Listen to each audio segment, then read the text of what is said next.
బాలుకి accident plan చేసిన రోహిణి చెంప పగలగొట్టిన ప్రభావతి, రోహిణిని అరెస్ట్ చేయించిన మీనా. ఇదంతా ఎలా జరిగిందో వీడియో ద్వారా చూసేద్దాం. ఎక్కడ వీడియో స్కిప్ చేయకండి, చివరి వరకు చూడండి, పూర్తిగా మీకు అర్థమవుతుంది. వీడియోని లైక్ చేయడం, షేర్ చేయడం మర్చిపోకండి. మీ లైక్, షేర్ మాకు మంచి సపోర్ట్, ఇంకా ఎంకరేజింగ్గా ఉంటుంది. ఇక మొత్తం మీద చూసుకున్నట్లయితే కనుక రోహిణి ఇంటికి తిరిగి వచ్చిన తర్వాత ప్రభావతిలో చాలా మార్పు వస్తుంది. ప్రభావతి కామాక్షి మాటల్ని దృష్టిలో పెట్టుకుని రోహిణిని తిరిగి ఇంటికి రాణిస్తుంది. ఇంటికి వచ్చిన తర్వాత రోహిణి విషయంలో ప్రభావతి ఆలోచనలో పడుతుంది. అవును, చాలా డబ్బున్న కోడల్ని తెచ్చుకున్నానని చెప్పి సంతోషపడ్డానే కానీ అసలు ఆ డబ్బున్న కోడల దగ్గర నుంచి ఏమాత్రం డబ్బు రాబట్టగలిగాను నేను? వాస్తవంగా చెప్పాలి అంటే నా ఇంటి డబ్బుని తన ఇంటి డబ్బుగా చెప్పుకొని ఇప్పటి వరకు చెలామణి చేసుకుంది. కానీ అక్కడి నుంచి వచ్చిందేమీ లేదు.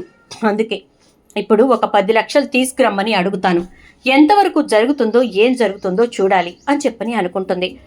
దానికోసం ఒక వంక కావాలి.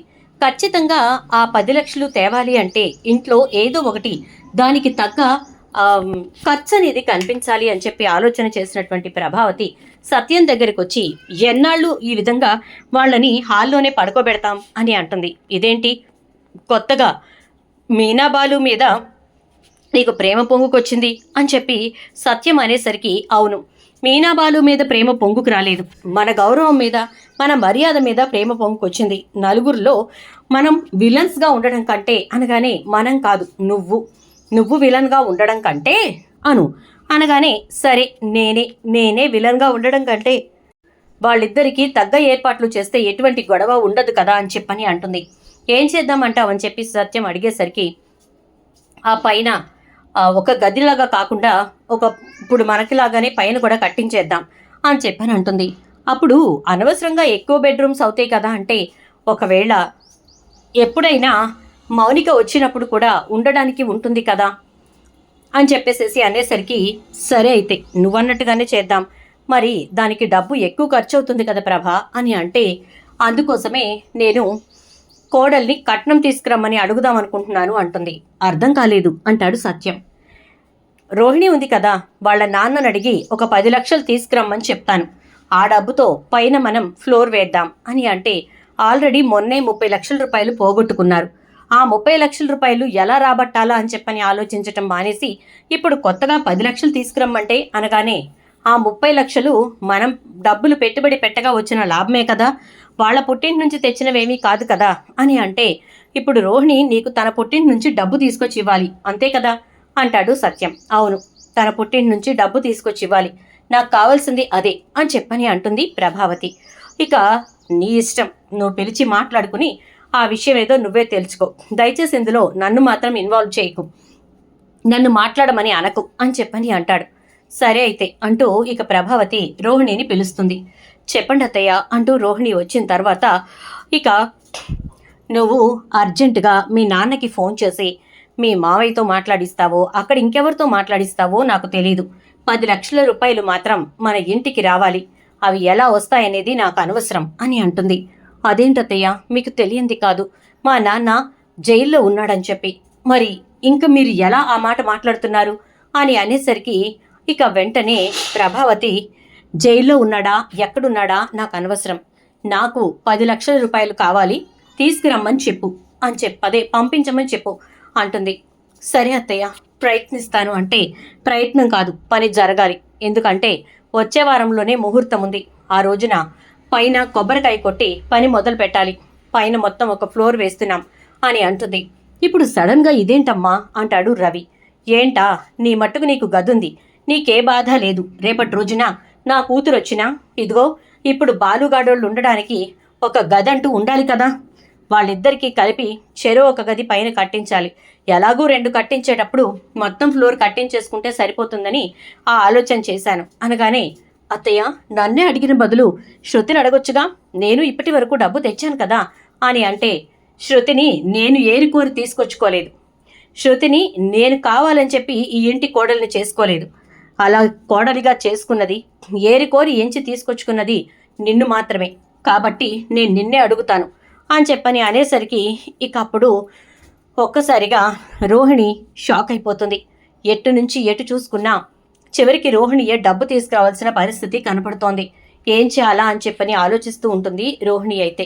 ఇక అలా ఆలోచిస్తున్నటువంటి రోహిణి విషయంలో ప్రభావతి అయితే చాలా క్లియర్గా ఉంటుంది, ఎలా అయినా తను అక్కడి నుంచి డబ్బు తీసుకురావాలి అని. ఈ లోపులో ఇక్కడ మీనా అయితే తను డెకరేషన్స్ చేయాల్సినటువంటి ఫ్లవర్స్ కోసం అని చెప్పి మార్కెట్కి వెళ్తుంది. అలా వెళ్ళినప్పుడు మీనా చింతామణితోటి ఎదురు బొదురు అవుతుంది. చింతామణి మీనాకి గట్టి వార్నింగ్ ఇస్తుంది, చూడు నువ్వు నా దారికి అడ్డు తప్పుకోకపోతే అటు నీ మొగుడికో లేక నీకో యాక్సిడెంట్ జరగడం పక్కా, జాగ్రత్త అని చెప్పని అంటుంది. ఎందుకు జరుగుతుంది? అలాంటిది ఏదైనా జరిగితే ముందు నీ మీదే కేసు పెడతాను, జాగ్రత్త అంటుంది. నువ్వు ఎక్కడికి వెళ్ళి కేసు పెట్టినా, ఎవరి దగ్గర ఎలాంటి కేసులు పెట్టినా నాకేం భయం లేదు. పోలీసుల దగ్గర నుంచి ప్రతి ఒక్కరూ నా చేతిలో ఉన్నవాళ్లే అని చెప్పని అంటుంది. దాంతో ఇక మీనా అయితే సరే ఏం చేస్తావో చేసుకో అని చెప్పి వెళ్ళిపోతుంది. ఇక తన మనుషులతోటి దీని మొగుడి ఫోటో ఆ గుణాగాడికి పంపండిరా అని చెప్పి చెప్తుంది. ఇక సరేనని చెప్పి వాళ్ళు బాలు ఫోటోని గుణాకి పంపిస్తారు. ఇదేంటి వీడి ఫోటో వచ్చింది అని చెప్పి చింతామణికి ఫోన్ చేస్తాడు గుణ అయితే. వాడిని వీలైతే పైకి లేదా మంచం మీదకి పంపించాలి అని చెప్తుంది. సరే నేను చూసుకుంటానులే అని చెప్పి ఫోన్ పెట్టేస్తాడు. ఇక ఈలోపు ఇక్కడ ప్రభావతి పెట్టినటువంటి టార్చర్కి, అసలు ప్రభావతి డబ్బు గురించి మాట్లాడటానికి కారణమైనటువంటి బాలు గురించి ఆలోచిస్తూ ఉంటుంది రోహిణి. బాలునే దీనంతటికీ కారణం. ఎలా అయినా బాలుని మంచాన పడేయాలి. కాళ్ళు చేతులు బాగుంటేనే కదా సంపాదించడం మొదలు పెడతాడు. అసలు అవి రెండు విరిచేసి కూర్చోపెడితే నోరు మూసుకుని ఇంట్లో పడి ఉంటాడు.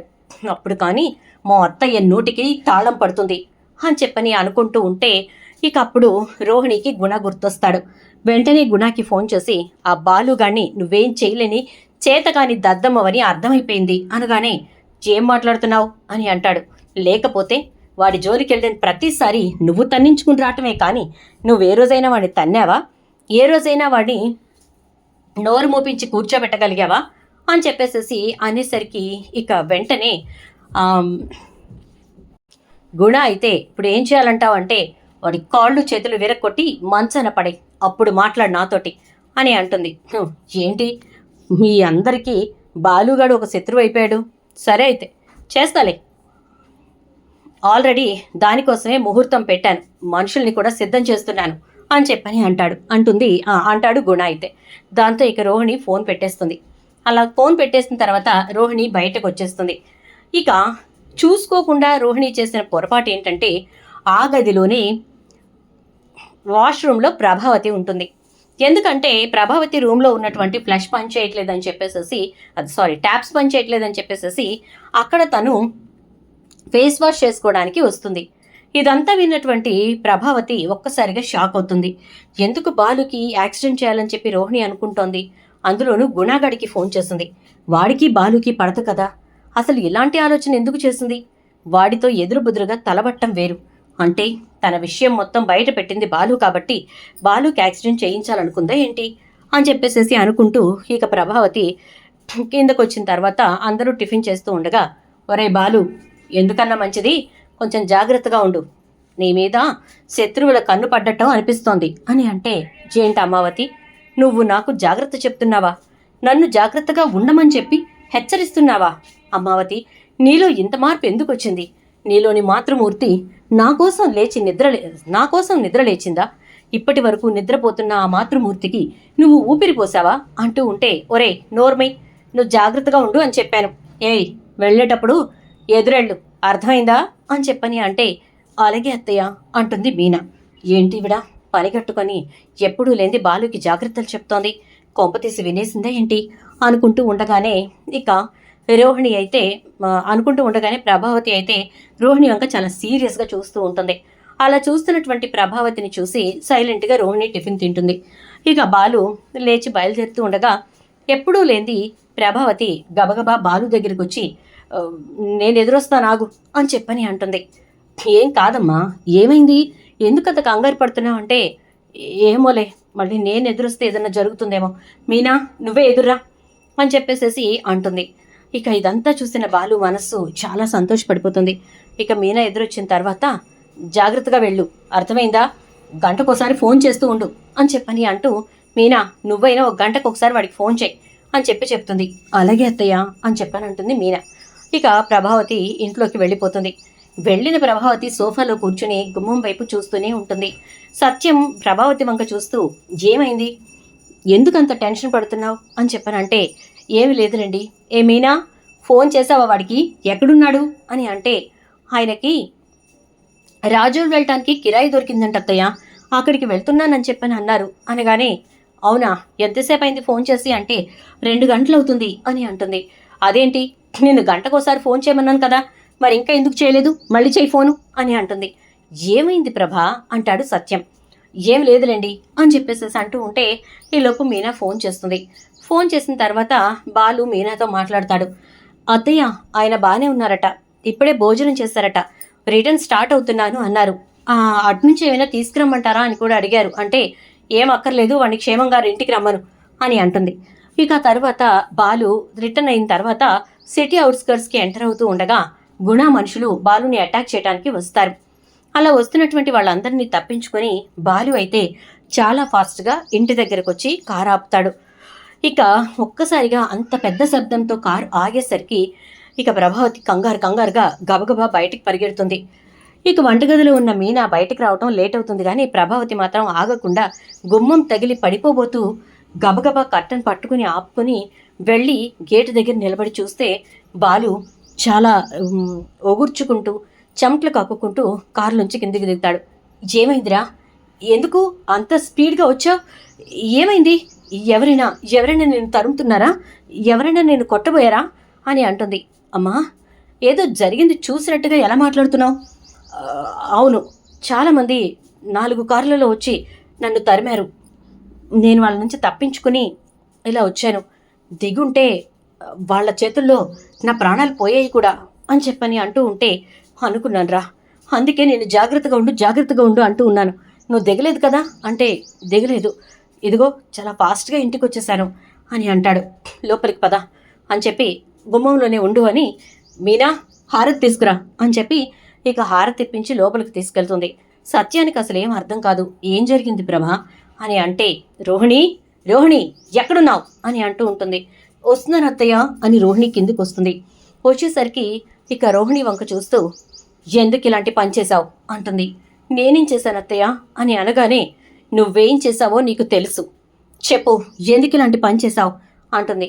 అయ్యో అత్తయ్య నేనేం చేశాను అని చెప్పని అనగానే బాలుని చంపమని చెప్పి గుణగాడికి ఎందుకు ఫోన్ చేశావు అంటుంది. ఒక్కసారిగా షాక్ అయిపోతుంది రోహిణి. మీనా కూడా షాక్ అవుతుంది. ఏంటి బాలుని చంపమని చెప్పి నేను గుణాకి ఫోన్ చేశానా, ఏం మాట్లాడుతున్నారు అత్తయ్య అని అంటుంది రోహిణి. ఏయ్ అబద్ధం ఆడకు అని చెప్పి చెంప మీద చెల్లు నవ్వు కొడుతుంది.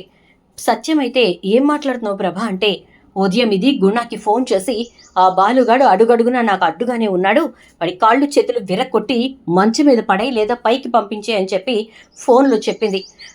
నేను నా వాష్రూమ్లో ట్యాప్ పనిచేయక ఆ వాళ్ళ వాష్రూమ్లో ఉన్నాను, అప్పుడే విన్నాను అని చెప్పని అనేసరికి ఇక ఒక్కసారిగా రోహిణి షాక్ అయిపోతుంది. అందుకేనా ఉదయం నుంచి బాలు గురించి తెగ ఆలోచిస్తూ ఉన్నావు, తెగ కంగారు పడుతున్నావు అని అంటే అవును, వాడిని నేను కొడుగ్గా అనుకోకపోవచ్చు, కానీ వాడు నన్ను తల్లిగానే అనుకున్నాడు కదా, వాడు నన్ను తల్లిగానే చూస్తున్నాడు కదా, మరి ఆ మాతృత్వం అనేది కొంచెంలో కొంచెమైనా ఉంటుందిగా నాకు.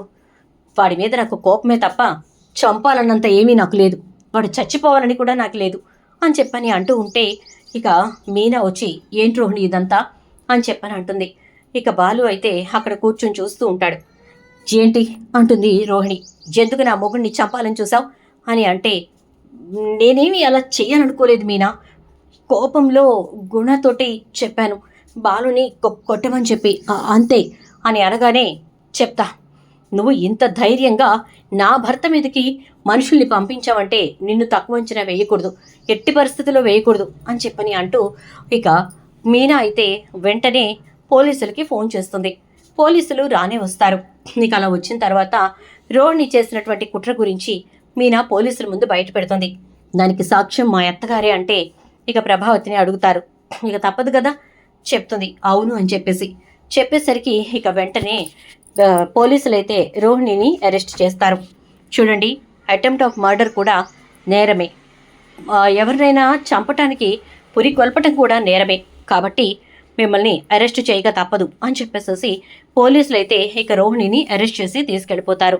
ఇక అలా తీసుకెళ్తూ ఉండగా రోహిణి అయితే ప్రభావతి వంక చూస్తూ ఉంటే, వెళ్ళు, ఎందుకంటే నీ వెనక డబ్బు లేదు, ఆస్తి లేదు, నువ్వు ఆడుతుందంతా నాటకం అని చెప్పి నాకు అర్థమైపోయింది. కామాక్షికి నువ్వు రాసిచ్చిన స్లిప్పు నాకు నిన్ననే దొరికింది. అందుకోసమే ఇదంతా చేయాల్సి వచ్చింది. డబ్బు గురించి నీతో మాట్లాడింది కూడా అందుకోసమే. నువ్వు డబ్బు తీసుకురాలేక ఎలాంటి ప్లాన్ చేస్తావో కూడా ఆలోచించాను. కానీ నేను అనుకున్నది ఒకటైతే నువ్వు ఒకటి చేశావు అని చెప్పని అంటూ ఉంటుంది. ఒక్కసారిగా రోహిణి షాక్ అవుతుంది. ఇక రోహిణిని జైల్లోకి తీసుకెళ్లి కూర్చోబెడతారు. ఇక రోహిణి అయితే ఆలోచిస్తూ ఉంటుంది, ఎంత పని చేశావు అత్తయ్య, కావాలని నన్ను డబ్బు అడిగి ఆ డబ్బు తీసుకురాలేక నేను బాలుని అసలు ఇదంతా జరగడానికి కారణమైన బాలుని ఏదో ఒకటి చేస్తానని గెస్ చేసి మరి నువ్వు నాకు ఇంత దెబ్బ కొట్టావు చూడు. ఇది మామూలు విషయం కాదు. ఖచ్చితంగా దీనికి నేను బదులు తీర్చుకుంటాను అనుకుంటూ ఉంటుంది. ఈలోపు ప్రభావతి పోలీస్ స్టేషన్కి ఫోన్ చేస్తుంది. పోలీసులు ఫోన్ తీసుకువెళ్ళి రోహిణికి ఇస్తారు. ఇచ్చేసరికి, హలో ఎవరు అని అంటే, నీ బాబు ఏ జైల్లో ఉన్నాడే అని అంటుంది. అత్తయ్య అది అంటూ ఉంటే, చెప్పవే, ఏ జైల్లో ఉన్నాడు? నీ స్నేహితురాలు విద్యని వెళ్ళి 4 పీకితే మొత్తం బయట పెట్టిందే. చెప్పు, నీకు అసలు బాబున్నాడా? నీది మలేషియానా? ఎన్ని అబద్ధాలు, ఎన్ని మోసాలు! నీ గురించి తవ్వుతున్న కొద్దీ ఒక్కొక్కటి ఒక నిధిలాగా, రహస్యంలాగా బయట పడుతూనే ఉందేంటే? అసలు నువ్వు మనిషివేనా? నా కుటుంబంలోకి ఎలా దాపరించావే? నిజంగా నేను ఏరికోరి ఎంచుకున్న కోడలివి ఇలాంటి దానివని నేను అస్సలు అనుకోలేదు. అమ్మో అమ్మో అమ్మో, నువ్వు ఎంత దుర్మార్గురాలివి అని చెప్పని అంటూ ఇక ప్రభావతి అంటూ ఉంటే, అత్తయ్య అది కాదత్తయ్య, మీకు ఎవరు రాంగ్ ఇన్ఫర్మేషన్ ఇచ్చారు అంటే, విద్య, నీ స్నేహితురాలు విద్య రాంగ్ ఇన్ఫర్మేషన్ ఎలా ఇస్తుంది? ఎందుకంటే నీ గురించిన ప్రతి గుట్టు తన దగ్గర ఉంది కదా, నీ గురించిన ప్రతి విషయం తనకే తెలుసు కదా. ఇద్దరూ కలిసి తోడు దొంగలే కదా. కావాలని చెప్పి మీరిద్దరూ కలిసి ఆడుతున్న నాటకం నాకు బయటపడిపోయింది, అదే బయట పెట్టింది అని చెప్పని అంటూ, నువ్వు రిలీజ్ అవు, ఈ ఇంటి గుమ్మం తొక్కు, నీ సంగతి చెప్తాను. నా కొడుకుకి కాళ్ళు చేతులు విరక్కొట్టి మంచాన్ని పడేయాలనుకున్నావు కదా, ఇప్పుడు ఆ 2 విరక్కొట్టి నిన్ను రోడ్డు మీద ముష్టిదాన్ని చేస్తారు అంటుంది ప్రభావతి. అత్తయ్య అది కాదత్తయ్య, నేను చెప్పేది వినండి అంటూ ఉంటే, నువ్వేమైనా అనాథవేంటే? అటు తల్లి లేక ఇటు తండ్రి లేక ఈ రకంగా ఎలా వచ్చావే, నువ్వు ఎలా పుట్టుకొచ్చావు అంటూ ఉంటే, అంటే విద్య చింటూ గురించి కానీ మా అమ్మ గురించి కానీ ఏమీ చెప్పలేదనమాట. ఓన్లీ మలేషియా మ్యాటర్ మాత్రమే బయటపెట్టిందనమాట, బ్రతికించింది అనుకుంటూ. ఏం చేయమంటారు అత్తయ్య, మనోజ్ అంటే నాకు ఇష్టం. మనోజ్ని పెళ్లి చేసుకోవాలంటే మీకు డబ్బున్న కోడలుగా రావాలి. అలా రావాలి అంటే నా దగ్గర డబ్బు ఉండాలి. కానీ నా దగ్గర డబ్బు లేదు, ఏం చేయను? మనోజ్ కోసం అని చెప్పి అబద్ధం ఆడాను. అలా ఆడినందుకు మీరు నా దగ్గర నుంచి బాగానే డబ్బు రాబట్టారు కదా అత్తయ్య. ఏమైనా 1, 2 ఎన్ని లక్షలు తెచ్చిచ్చాను అంటూ ఉంటే, ఆహా, అప్పులు చేసి తీసుకొచ్చి నాకు ఇచ్చి చాలా గొప్పగా చెప్తున్నావే అని చెప్పేసేసి అంటూ ఉంటే, ఏదో ఒకటి అత్తయ్య, మీరు అడిగినప్పుడు నేను డబ్బు తెచ్చిచ్చానా లేదా, కానీ నా కాపురం మాత్రం నాశనం చేయకండి, దయచేసి నా జీవితాన్ని నాశనం చేయకండి అంటూ ఉంటే, నా కొడుకు జీవితాన్ని నాశనం చేసేసావు కదా, ఇంకేముంది నేను నాశనం చేయటానికి అని చెప్పి అంటుంది ప్రభావతి. దాంతో ఇక ఒక్కసారిగా ఏం చేయాలో ఏం మాట్లాడాలో అర్థం కాక అలా చూస్తూ ఉండిపోతుంది రోహిణి. అయితే ఇక కానిస్టేబుల్ ఫోన్ ఇవ్వమ్మా అని చెప్పి ఫోన్ తీసేసుకుంటాడు. ఇక ఎస్ఐ వచ్చిన తర్వాత కేసుని కోర్టుకి పుటప్ చేయండి అని చెప్పేసరికి ఇక రోహిణిని కోర్టులో సబ్మిట్ చేస్తారు. కోర్టులో రోహిణి తన గురించి తను చెప్పుకుంటుంది, తన తరపున లాయర్ని పెట్టుకుంటుంది.